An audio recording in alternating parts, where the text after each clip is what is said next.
આજની જે ટ્રેનિંગ આપણી જે છે બરોબર ફાયર રિલેટેડ છે. આજની ટ્રેનિંગમાં આપણે શું સમજવું? ફાયર સૌથી પહેલા તો ફાયર કેવી રીતે થાય, બેઝિક ફાયર કેવી રીતે થાય, પછી ફાયર ટ્રાયએંગલ તમને સમજાવીશ. પણ તું ટેકનિકલ તો મને કહી દો, હાલ રેસ કરજો કે નથી સમજણ પડતી તો આપણે ટોપિક કાઢી નાખીશું. બરોબર, ફાયર પછી class of fire, types of fire extinguisher અને ડૂઝ ધ ડોન્ટ, શું પ્રિકોશન રાખવાના જ્યારે કોઈ પણ ફાયર થાય. સૌથી પહેલા ફાયર કેવી રીતે થાય એ આપણે સમજીએ તો ફાયર બચાવવાનું બી બધું એના પર જ પ્રિન્સિપલ છે. તો ફાયર ત્રણ વસ્તુઓ તો થાય. કેટલી? ત્રણ. એક હીટ, જરૂરી ઉર્જા, ફ્યુઅલ, બળતણ કોઈ પણ હોય, બરોબર, અને એર. બરોબર, ફ્યુઅલ, હીટ અને એર, આ ત્રણ વસ્તુ હશે તો ફાયર થશે. કોઈ પણ ફાયર લો, ઘરે બધા ઘરે એક સિમ્પલ એક્ઝામ્પલ આપું. ઘરે બધા ગેસ છે, ગેસ તમે ઓપન કરો તરત ફાયર થાય છે. તો ગેસ એક ફ્યુઅલ છે, ઓક્સિજન સરાઉન્ડિંગ છે, અને તમે એક ઇગ્નિશન સોર્સ આપો છો, સ્પાર્ક. બરાબર, સ્પાર્ક જ્યારે આપ્યો ત્યારે થયો. સેકન્ડ એક્ઝામ્પલ આપો, આ જે હતું ફાયર થઈ, જીપ લોકરી ફાયર થઈ, એમાં ફ્યુઅલ હતું, એર બી હતી, પણ એક ઇગ્નિશન સોર્સ ક્યાંકથી મળી ગયો તો વોટ એવર જે બી હોય, સ્મોકિંગ, બીડી સિગરેટ જે પણ હોય, પણ એ મળ્યું ત્યારે ફાયર થઈ. ઓકે, એટલે ફાયર માટે કઈ ત્રણ વસ્તુ જોઈએ? હીટ, ફ્યુઅલ અને ઓક્સિજન, એર. ઓક્સિજન, આ ત્રણ વસ્તુ હોય તો જ ફાયર થાય. બરોબર, તો ફાયર એટલે શું તમને ખબર પડી ગઈ. પછી ક્લાસ ઓફ ફાયર, ફાયરના બી અલગ અલગ પ્રકાર હોય. તમે ઘણા બધા આને કહેવાય ફાયર એક્સટિંગ્યુશર કહેવાય. શું કહેવાય? ફાયર એક્સટિંગ્યુશર કહેવાય. આ fire extinguisher first aid fire માટે, જેમ ફર્સ્ટ એડ બોક્સ હોય છે એમ ફર્સ્ટ એડ ફાયર ફાઇટિંગ માટે છે. કોઈ નાની ફાયર હોય એને મોટી થતાં આપણે ઉટકાવી શકીએ. ક્લિયર? એને ફર્સ્ટ એડ ફાયર ફાઇટિંગ આમાં અલગ અલગ હોય. સૌથી પહેલા આપણે ક્લાસની વાત કરીએ. તમે ઘણા આના પર નથી લખેલા, પણ તમે જુઓ પબ્લિક પ્લેસીસ પર જશો, થિયેટરમાં જશો, પબ્લિક પ્લેસીસ પર જશો, બરોબર, ત્યાં એક્સટિંગ્યુશર એના પર A, B, C એવું લખ્યું છે. એ શું છે તમને નથી ખબર, but it is a class of fire. Class A પ્રકારની, ક્લાસ એ પ્રકારની ફાયરમાં શું આવે? લાકડું, કાગળ, પૂંઠું, સૂકું ઘાસ, ફેબ્રિક, કાપડ, એની જે ફાયર છે એ ક્લાસ એ કેટેગરાઇઝ થાય. અને ક્લાસ એ પ્રકારની કોઈ પણ ફાયર હોય એ આપણે પાણીની મદદથી બુઝાવી શકીએ. બરોબર, ક્લિયર? ક્લાસ એ પ્રકારની ફાયર. ક્લાસ બી, ક્લાસ બીમાં શું આવશે? ક્લાસ બીમાં flammable liquid, for example thinner, જે સળગ્યું, ડીઝલ આપણે અહીંયા છે ક્લાસ બી. બરોબર, ડીઝલ, સોલ્વન્ટ છે, મિથેનોલ છે, જે બધા અલગ અલગ petrol, diesel, kerosene etcetera, liquid, flammable liquid, એની જે ફાયર છે એ ક્લાસ બીમાં કેટેગરાઇઝ થાય. ક્લાસ સી ફાયર એટલે કે ફ્લેમેબલ ગેસ, જ્વલનશીલ વાયુની ફાયર. આપણે એ પણ છે નેચરલ ગેસ. બરાબર, પીએનજી ગેસ આવે છે, સીએનજી છે, ગાડીમાં સીએનજી આપણે યુઝ કરીએ. બરોબર છે, એસિડિન, હાઇડ્રોજન બધા અલગ અલગ આવતા. પણ આપણે કોઈની વાત કરીએ તો આપણે અહીંયા સી ક્લાસમાં બી છે આપણે કેટેગરી. બરોબર, class C. Class D fire, એ ક્લાસ ડી એ મેટલ ફાયર કહેવાય. Metal fire sodium, potassium, magnesium એ જે કેમિકલ્સના ટાઈપ્સ છે. બરોબર, એ મેટલ્સ જે ફાયર છે એ ક્લાસ ડીમાં કેટેગરાઇઝ થાય. અને રિસેન્ટલી એક ઈ ફોર ઇલેક્ટ્રિકલ, બરોબર, ઇલેક્ટ્રિકલ ફાયરને ક્લબ કરવામાં આવે છે. તો ક્લાસ એ, class B, class C, class D એ શું છે તમને હવે ખબર પડી, અત્યાર સુધી નથી ખબર. બરોબર, એટલે આગળના પ્રકાર તમને મેં કહી દીધા. ક્લાસ એ ફાયર, ક્લાસ એમાં શું આવશે? કાપડ, બોલ્યા તો ખરા ભાઈ. લાકડું, કાગળ, પૂંઠું, સૂકી ઘાસ. તમે ફાયર ત્યારે જ ઓલી શકશો કે જ્યારે તમને એનો ક્લાસ કયો છે ખબર પડશે, આગલો પ્રકાર કયો છે. બરોબર, હવે ફોર એક્ઝામ્પલ બી ક્લાસની ફાયર છે, બરોબર, ડીઝલની ફાયર છે, તમે પાણી મારશો શું થશે? એ ઓલાવવાની જગ્યાએ ફેલાશે. આ કરવા માઇન્ડ સેટઅપ આપણું ક્લિયર હશે કે ક્લાસ બી છે, પાણી નથી વાપરવું. ક્લિયર? એટલે ક્લાસ એમાં લાકડું, કાગળ, પૂંઠ, એની સૂકા ઘાસની ફાયર, કાપડની બી ફાયર એમાં આવી ગઈ. ક્લાસ બીમાં flammable liquids, petrol, diesel, kerosene etcetera. બરોબર છે. ક્લાસ સીમાં ફ્લેમેબલ ગેસીસ, જેમ કે નેચરલ ગેસ છે, બરોબર છે, સીએનજી ગેસ છે તમારો, બરોબર છે, મિથેન, બધા ગેસની ફાયર. ક્લાસ ડીમાં મેટલ ફાયર. ઓકે, તો આપણે ક્લાસ એ બી સમજી ગયા. હવે આવે છે ટાઈપ્સ ઓફ ફાયર એક્સટિંગ્યુશર. માર્કેટમાં અલગ અલગ ફાયર એક્સટિંગ્યુશર અવેલેબલ હોય. પહેલા જૂના જમાનામાં વોટર સોડા ટાઈપ વાપરતા. જ્યાં ટેક્સટાઇલ ઇન્ડસ્ટ્રી આપણે હતી, અમદાવાદની વાત કરું તો પહેલા બહુ બધી ટેક્સટાઇલ મિલો હતી, એમાં બહુ જ ફાયર થાય. સ્ટેટિક ચાર્જના લીધે એમાં ફાયર થતી. તે વખતે આમ કોન ટાઈપ હોય, એમાં વોટર સોડા ટાઈપ, એ ઓલ્ડ ટેકનોલોજી હતી. બરોબર, એ સિવાય ડીસીપી એટલે કે dry chemical powder type extinguisher. DCP એ પણ હવે ધીમે ધીમે ઓલ્ડ થઈ ગયું. લેટેસ્ટમાં આ પ્રકાર રાખે છે. એટલે એક ડીસીપી એટલે કે dry chemical powder type extinguisher, એમાં સોડિયમ બાયકાર્બોનેટ નામનો પાવડર આવે અને કાઢી જ આવે. સીઓટી બોટલ આવે, તમે પ્લંજ કરો એટલે સીઓટી અંદર લીડ પણ હોય એ નીકળી, સીઓટી પ્રેશરથી પાવડર સાયફોનથી ટ્યુબમાંથી બહાર નીકળે. બરાબર, સોડિયમ બાયકાર્બોનેટ. પછી છે form type, mechanical foam type. Mechanical foam type જ્યાં કેમિકલ ઇન્ડસ્ટ્રી હોય, કેમિકલનું સ્ટોરેજ હોય ત્યાં વધારે હોય. મિકેનિકલ ફોર્મ પણ પાવડરની જેમ હોય, પણ એ શું, જેમ ઘરમાં આપણો ફોર્મ હોય પાવડરનું પાણી, અમુક કેમ કે ડીઝલ એ બધા કેવા તમે પાણી મારો તો ઉપર તરે, બરોબર, એની ઉપર તરે, એટલે એના માટે એનાથી બી હલકું એટલે ફોર્મ આવે. એ ફોર્મ એના પર મારો એટલે ઓક્સિજન કટ ઓફ થાય. ઓક્સિજન કટ ઓફ થાય, બ્લેન્કેટિંગ એનો ઇફેક્ટ કે ઓક્સિજન કટ ઓફ થાય તમારી ફાયર ડોઝ થઈ જાય, બરોબર, ફાયર રીતે મળી જાય. પણ મિકેનિકલ ફોર્મ આપણે એ ક્યાં નથી. અહીંયા રેસિડેન્સ એરિયામાં તમે જોશો તો પાવડર અને CO2 ટાઈપ જ તમને જોવા મળશે.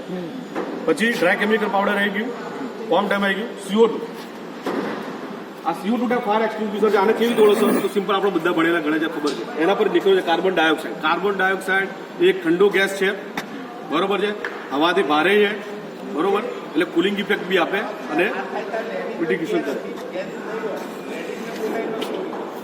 આને કેવી રીતે ઓળખશો તો સૌથી પહેલા આના હોર્ન કે, આના પાર્ટ્સ આપણે સમજીએ.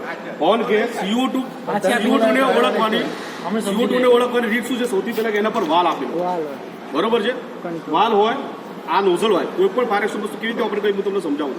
આ હોર્ન CO2 માં શું ખતરો છે પહેલા આમ જાણ કરી લઈએ. CO2 માં આ અલગ અલગ કેપેસિટી પડે. જેમ કે CO2 છે તો 4.5 2 kg થી લઈ 4.5 લઈ અલગ અલગ કેપેસિટીના પડે. જ્યાં મોટા મોટા સબસ્ટેશન હોય ત્યાં મોટા હોય, પણ આપણે એની વખતે અહીંયા આપણે બધે 4.5 kg ના છે, 4.5 kg ના, બરોબર છે. આનું ઓપરેશન કોઈ પણ હું બધાનું સમજાવું તમને. પેલા CO2 ટાઈપ સમજી લઈએ આપણે. તો આ CO2 ટાઈપ ખબર પડી. CO2 ટાઈપ ફાયર એક્સટિંગ્યુશર ક્યારે વાપરીશું આપણે? બી ક્લાસ સોલોડમાં બી વાપરી શકું, પણ મેઇનલી ઇલેક્ટ્રિકલ જે ફાયર હોય, ઇલેક્ટ્રિકલ, કેમ કે આપણે ઇલેક્ટ્રિકલ શું છે, શોર્ટ સર્કિટ. મોટા ભાગે તમે શહેરોમાં કોઈ પણ ફાયર જાઓ આફ્ટર રિઝલ્ટ શું આપશે? Short circuit. એટલે આપણે ભાઈ ઇલેક્ટ્રિકલ સોર્સ છે, આપણે મીટર છે, અહીંયા મીટર જોડે જોડે જ છે ને, મીટર છે. કોઈ ઇલેક્ટ્રિકલ ફાયર સૌથી પહેલા શું કરવાનું? પહેલા કોઈ પણ ફાયર તો સૌથી પહેલા પાવર ઓફ કરવાનું. શું કરવાનું? ફોર એક્ઝામ્પલ ઇલેક્ટ્રિકલ મીટરમાં ચાલુ છે, પેનલમાં કોઈ ફાયર નહીં, સૌથી પહેલો સોર્સ ઘરમાં બી સૌથી પહેલા શું કરવાનું? પાવર ઓફ કરવાનું. અને આ CO2 કેવો છે? CO2 તમે કરશો તો એ ઇક્વિપમેન્ટ જે છે ફાયર બી ઓલવાઈ જશે અને રિપેરેબલ બી રહેશે. પાવડરથી બી એકવાર સમય ઓલવાઈ જશે, પણ જે ઇક્વિપમેન્ટ હશે કોસ્ટલી એ તમારું રિપેરેબલ નહીં થાય. તો દે આર ફોર એડવાઇઝેબલ કે તમે CO2 એક્સટિંગ્યુશર જે ઇલેક્ટ્રિકલ ફાયર હોય ત્યાં વાપરો, પણ લાઈવ પાવર હોય ત્યારે નહીં મારવાનું. આ દિમાગ રાખો, ક્લિયર? CO2 એટલે જ્યાં પણ ઇલેક્ટ્રિકલ હોય ત્યાં આ વસ્તુ આવતા વાપરો, બરોબર. લાઈવ પાવર હોય ત્યારે આપણે યુઝ થઈ લાઈવ વાપરો નહીં કરો. સમજો આપણે બંધ કરવાનો ચાન્સ નથી ત્યાં, તો એનો એવી જગ્યાએ આગ લાગી છે કે મેઇન સ્વિચ બંધ ન કરી શકાય, તો શું? એક સમય થઈ જશે, વાંધો નહીં આવતો, શું થશે નહીં. આ પ્રોબ્લેમ પ્રિકોશન માટે કરું, એક સમય થઈ જાય, પણ અમે એડવાન્સ શેના માટે કરીએ છીએ? પ્રેક્ટિસ આપણી એ છે કે એને પહેલા પાવર ઓફ. બરાબર છે, પણ કોઈ જગ્યાએ એવી છે કે આપણે અહીંયા વાંધો નહીં, અમે તો કરાય ને, એમ યુઝ કરી શકાય ને. અમે ઘણી વાર કરીએ. પણ CO2 માં શું ઓપરેશન છે હું તમને ઓપરેશન થોડું કરી સમજાવું. આમાં કોલ્ડ બલ્બ થવાના ચાન્સીસ રહે, એટલે એને પ્રોપર તમારે અહીંથી પકડવું પડે. અહીંથી પકડશો, CO2 ઠંડી ગેસ છે, બહાર આવશે, બરફ જામતું છે, આઈસ ફોર્મિંગ થશે, અને કોલ્ડ બન જેમ જેમ ગરમ વસ્તુથી બને એવી રીતે કોલ્ડ બન થાય, કાળું કાળું થઈ જશે એકદમ, બરોબર. પછી છે પાવડર ટાઈપ. પાવડરમાં એક આ પાવડર ટાઈપ, આના સ્ટોરેજ કહેવાય. જ્યાં તમે પ્રેશર ગેસ જુઓ છો, બરોબર, આના storage type powder type extinguisher કહેવાય. આની અંદર સિમ્પલ પાવડર હોય અને નાઇટ્રોજનનું પ્રેશર હોય. આ એક્સટિંગ્યુશર ઓકે ક્યારે છે? એમાં જો કાંટો છે, કાંટો લાલ ઉપર હશે ધેટ્સ, આ બાજુ હશે ધેટ્સ મીન્સ પ્રેશર નથી અંદર, આ બાજુ હશે ધેટ્સ મીન્સ ઓવર પ્રેશર છે. કાંટો હંમેશા ગ્રીનમાં હોય. 12 થી 14 kgની ફાયર એટલું પ્રેશર હોય અંદર, બરોબર છે. આમાં નાઇટ્રોજનનો પાવડર, બીજું કશું હોતું નથી. પછી આજે ABC આવે છે. ABC મલ્ટીપર્પઝ કહેવાય. ક્લાસ સીમાં બી વાપરે છે, ક્લાસ બીમાં અને ક્લાસ સી. એટલે નવા જે બધા વાપરે છે ઇન્ડસ્ટ્રીમાં એ બધા ABC નાખે. ABC શું બેન કોમ્બિનેશન હોય, બરોબર છે. ABC એટલે DCB ટાઈપ એક્સટિંગ્યુશર, બરોબર છે. Dry chemical powder type, foam type, mechanical foam type, CO2 type fire extinguisher એ સમજાવે. આ પાવડર ટાઈપ અને ABC પાવડર ટાઈપ. આ પાવડર ટાઈપમાં સોડિયમ બાયકાર્બોનેટ વાપરે, જ્યારે ABC હોય એમાં MAP yellowish powder, mono ammonium phosphate નામનો પાવડર વાપરે, બરોબર છે. પણ બંનેમાં પ્રિન્સિપલ સેમ જ છે. હવે ઓપરેશનની વાત કરીએ, બરોબર. આપણે ફાયર સમજી લીધું, ક્લાસ ઓફ ફાયર સમજી લીધું અને ટાઈપ્સ ઓફ ફાયર એક્સટિંગ્યુશર. હવે ઓપરેશન કેવી રીતે? કોઈ પણ ફાયર એક્સટિંગ્યુશર માટેની એક સિમ્પલ સિદ્ધાંત છે, પાસ. શું છે? પાસ. પાસ એટલે શું? તો કોઈ પણ extinguisher, P for pull the pin. કોઈ પણ એક્સટિંગ્યુશર પહેલું સ્ટેપ શું છે? તમારે પિન ખેંચવાની. જો અહીંયા પણ પિન છે પિન, આમાં પણ pin. P for pull the pin, okay. પછી A aim the base of fire. કોઈ પણ જ્યારે ફાયર હોય હંમેશા આને પહેલા પ્રોપર પકડાય. આ તમે પ્રોપર ગ્રીપ લો તો છટાક તમને વાગી શકે. પ્રોપર પહેલા સૌથી પહેલા આના પર જ્યાં પણ ફાયર હોય એના બેઝ તમે હવામાં મારશો આગળ જવાનું તો બોલાશે નહીં, એના બેઝ પર મારવું પડે, બરોબર. Aim at the base of fire. પછી સ્ક્વીઝ એટલે કે પ્રેસ કરવું, વાલ હતો વાલ ઓપરેટ કરવું, એવું તો તમને સમજાવું, બરોબર. અને સ્વાઇપ દેટ્સ મીન્સ આગ ફેલાયેલી હોય તમે એક જગ્યાએ મારશો તો ઓલાશે નહીં, એને પછી આમ સ્ક્વીઝ કરી અને સ્વાઇપ કરવું પડે. સ્વાઇપ દેટ્સ મીન્સ ઝાડુ લેવાનું બેઝ પર, તો તમારી ફાયર થશે. એટલે PASS P for pull the pin, કોઈ પણ એક્સટિંગ્યુશરમાં સૌથી પહેલું સ્ટેપ પિન ખેંચવાની. Aim at the base of fire, જ્યાં બેઝ છે એનો તળિયે આગળ તળિયે ત્યાં મારવાનું. અને સ્ક્વીઝ એટલે પ્રેસ કરવું, વાલ તો વાલ ઓપરેટ કરવું, અને સ્વાઇપ એટલે આ મોશન, બરોબર છે. આ પાસ કોઈ પણ એક્સટિંગ્યુશર આ સિદ્ધાંત ઉપર કામ કરે. ક્લિયર? હવે ઓપરેશન જુઓ, આ સિમ્પલ આપણી પાસે જે છે લેટેસ્ટ આપણી સિમ્પલ, કોઈ નાનું છોકરું બી હોય એ પણ ઓપરેટ કરી શકે, બરાબર. સિમ્પલ આમાં કશું નથી કરવાનું. આપણે અહીંયા આવા ટેગ મારેલા છે, એટલે અમરીશભાઈ કીધું તો સીધું મારવાનું, આ ટેગ કાઢવી પડશે તમારે. ટેગ ફટાક લઈને નીકળી જશે, બરોબર છે. પિન કાઢી લેવાની, સિમ્પલ આ સીધું પ્રેશર કરવાનું. આ પ્રેશર કરશો તો જેટલું પ્રેશર એટલે બહાર થઈ જશે, બરોબર.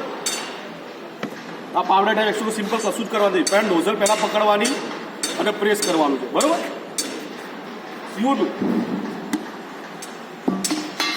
CO2 4.5 kg છે. આમાં પણ દુનિયાનો કોઈ પણ વાલ હશે, દુનિયાનો કોઈ પણ વાલ હંમેશા એન્ટી ક્લોકવાઇઝ ડાયરેક્શનમાં ખુલે અને ક્લોકવાઇઝ ડાયરેક્શનમાં બંધ થાય. કોઈ પણ વાલ લઈ લો તમે, બરોબર. તો આમાં પણ સિમ્પલ આમ જ છે, આ નોઝલ પકડવાની, બરોબર. આમાં અવાજ આવશે. નીકળ્યો હું હજુ આ તમને કોઈ પ્રોપર ફિટ નથી, અહીંથી નીકળી જાય એટલે આપણી પાસે જો આમાં ખામીયુક્ત હશે તો તકલીફ થશે. એટલે આને પ્રોપર મેન્ટેનન્સ, પ્રોપર ફિટિંગ હોવું જરૂરી છે. અહીંથી જ નીકળે છે, બરોબર. જો આ ઠંડી થઈ ગઈ હજુ પુલની ઓપન નથી કર્યો, બરોબર. તો સિમ્પલ આમાં વાલ જ ખોલવાનું છે, બીજું કશું કરવાનું છે નહીં. આપણે કંપનીનું આઈલો છે બરોબર વાપરતું નથી, બરોબર. Powder type one time usable है ना, शुगर पैकेट के लिए यूज नहीं करी सकते. देखो ये प्रेशराइज में क्या है, जितना प्रेशर होगा तब तक आएगा. बट जो प्लंजर वाले पहले आते थे वो वन टाइम एक बार प्लंजर रिलीज हुआ, CO2 का वो लीड खुला तो वन टाइम यूज है. सेमिलर फॉर्म, इसमें जब तक प्रेशर तब आप इस्तेमाल कर सकते हो. CO2 भी जब तक प्रेशर है तब आप इसमें इस्तेमाल कर सकते हो. Okay, clear. वो ऑपरेशन में सिंपल ही है. CO2 में सिंपल ये पकड़ना है आपको, वाल ऑपरेटर करना है. ओके, तो मैंने आपको पास भी ऑपरेशन भी समझाया. हमारे पास दो प्रकार के सिंपल आप इजीली ऑपरेशन कर सकते हो, इसमें कुछ है नहीं. बट क्या क्या सावधानी रखनी है. जब भी कोई फायर होता है, तो सबसे पहले क्या देखने का, विंड डायरेक्शन. क्या देखने का, विंड डायरेक्शन. विंड डायरेक्ट हमेशा फायर फाइटिंग विंड डायरेक्ट जहाँ पे होती है उसके ऑपोजिट या परपेंडिकुलर पे होके करते हैं. अगर आप उसके सामने होके करोगे तो वो ज्वाला आपके ऊपर आ सकती है, आप जल सकते हो. दूसरा है मिनिमम सेफ डिस्टेंस मेंटेन करना है. ऐसा नहीं आता तो कुछ जाने का, आपको एटलीस्ट 2 मीटर ऐसा डिस्टेंस मेंटेन करने का. ऐसा नहीं आता तुरंत करने का. બરાબર. સૌથી પહેલા કોઈ પણ ફાયર હોય એ વિચારવાનું કે એ કયા પ્રકારની ફાયર છે, પછી આપણે કયા પ્રકારનું એક્સટિંગ્યુશર વાપરવું એ આપણે ડિસાઇડ કરવાનું અને ત્યાં ફાયર ફાઇટિંગ કરવાનું. ક્લિયર. આટલી સાવધાની અગર બહુ કોમ્પ્લિકેટ બી નથી, સિમ્પલ છે. ઇવન તમે આના પર જો સ્ટેપ લગાવી જાય વાંચશો તો બી તમને આવડી જાય એવું છે. પણ આ વસ્તુ કેવી છે, જ્યાં સુધી તમે એક સમય કરી નાખશો પછી તમે ફૂલ્લી એકવાર ઓપરેટ કરતા તમને કોન્ફિડન્સ નહીં આવે. જ્યારે પણ આપણે આ ટીમે બી આપણે સારું એવું રાખવાના સિઝન રાખવાના છે. પણ આ કંઈક તમને એક ઉપર છેલ્લું મેં તમને કહી દીધું એ તમને લાઈવ ડેમો આખો ફાયર એક્ટરનું બધું ડેમો તમને બતાવશે, બરોબર છે. એક આ બી કેવી ઓપરેટ કરવાનું છે એ બી છે. પણ આ ફર્સ્ટ એડ ફાયર ફાઇટિંગ બી તમને આજે સમજાવ્યું, બરોબર છે. બીજું શું સાવધાન રાખશો, તમારા એરિયામાં તમારે એ જોવાનું ફાયર એક્સટિંગ્યુશર આગળ કોઈ પણ પ્રકારનું દરેક બ્લોકમાં ફાયર એક્સટિંગ્યુશર આગળ કોઈ પણ પ્રકારનું મટીરિયલ લાવવું જોઈએ કે ઇમરજન્સીમાં વસ્તુ વાપરવાની છે. હવે કોઈ વસ્તુ હશે તો તમે વાપરી નહીં શકો, યુઝલેસ રહેશે. સેકન્ડ, પ્રેશરવાળો હોય, હું આજની તારીખે મારા ઉતરું છું, હું જોતો જાઉં છું તો પ્રેશર છે કે નથી. એક્સપાયરી હોય તો હવે મારી રહેવા મારા ફાયર એલાર્મ બંધ છે, ડિટેક્શન માટે જે નાખી ફાયર એલાર્મ બધા બંધ છે. તો ઓપરેશનમાં જ વસ્તુ છે, બીજું કશું ખાસ વસ્તુ છે. હવે તમારો કોઈ પ્રશ્ન તો પૂછો. પહેલામાં ઓપરેટેબલ છે કે નહીં એ ગ્રીનમાં છે એનાથી ખબર પડે. યસ. આમાં કઈ રીતે ખબર પડે આપણને? એકચ્યુઅલી CO2માં તમને વજન પરથી ખબર પણ તમને આઈડિયા નહીં આવે. એટલે આના માટે શું મેન્ટેનન્સ વાળા શું કરતા હોય, 4.5 kg છે તો આનું વેઇટ કરે એમ્પ્ટી અને ફૂલ, એટલે વેઇટ પરથી આઈડિયા આવે. એટલે આ રીયુઝેબલ છે. સપોઝ થોડુંક નાખીને આગ ઓલવાઈ ગઈ તો બીજી વખત આનો યુઝ થશે. આનો યુઝ નહીં થયો રેડ ના આ થશે જ્યાં સુધી પ્રેશર હશે ત્યાં હા એટલે આમાં રેડ થઈ ગયું તો બીજું આ નહીં પ્રેશર છે આના માટે તમારે બહુ ડેસ્ટિંગ રાખવું પડશે નકર તમારા ઉપર પાવડર આવે બરાબર અને જ્યારે બંધ એને મારશે ત્યારે બહુ સાચું રાખવાનું હંમેશા ફાયર કટેક કરવા જાઓ તો તમારે આવવાની એક વસ્તુ તો રાખવાની એવું નહીં કે તમે પોતે જ ટ્રેપ થઈ જાય બરાબર આ બધી વસ્તુ છે પછી ફાયરને હવે કોઝ તમને કહો ફાયર કેમ થતું ફાયર જેમ કે આપણે પૂર આવતી એક્ટિવિટી વસ્તુ થતી જાય કોઈ જોના નથી પછી દૂધ ઇલેક્ટ્રિકલ કનેક્શન કેબલ બે જોઈન્ટવાળા વાપર્યા હોય બરોબર છે તમે ટૂલ સ્ટાન્ડર્ડ ના વાપરતા હોય તો અમે બધા ફાયર થવાના ચાન્સીસ છે બરોબર એટલે ઘણો બધા વસ્તુ છે આપણે આજે થોડું બેઝિક ક્લિયર કરીએ ઇવન પાર્કિંગ તમને વાત કરું સાહેબ તો જો પાર્કિંગમાં તમે ક્યાં પણ કોઈનું બાઇકમાંથી પેટ્રોલ લીકેજ થતા બી જુઓ તેનો ફોન કરજો એ ધીમે એરિયામાં થશે અને કોઈ હજુ બી આપણા વર્કર બી કામ કરતા કોઈ નાખી ગયું આખું પાર્કિંગ જશે આવા ઇન્સિડન્ટો થયેલા છે બરાબર તો આટલું આપણે ટ્રેનિંગનું આટલું જ છે બીજું કંઈ વધારે તો આપણે કરીશું શાંતિથી આટલું બેઝિક જે હતું આજે આપણે જાણ્યા ફાયર એટલે શું ફાયરના ક્લાસ જાણ્યા types of fire extinguisher operation કેવી રીતે કરવું 5 વસ્તુ સમજ્યા તમે બરોબર છે આ પિન આટલી કેમ જરૂર છે કોઈ પણ છોકરા દબાઈ દે તમને બધા તકલીફ પડે જઈ દેશે જ્યારે તમે લોકો ફ્રી હશો